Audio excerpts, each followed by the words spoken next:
How to delete emails in bulk on Gmail. So to start, we'll just have to open our Gmail account, and then in here we'll have to tap on the search bar. So as an example, I'm going to delete bulk emails from Pioneer.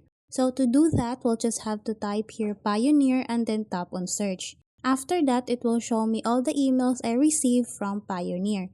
And then if I want to delete all these emails, all I need to do is to tap on this box here, and then after that it will automatically select all these emails, and then to delete this one we'll just have to tap on this delete icon. So as you can see, it automatically deleted all those emails.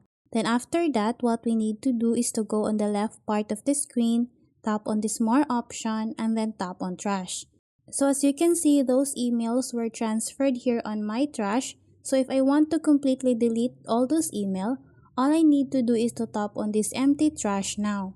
So that's how easy we can delete emails in bulk on Gmail.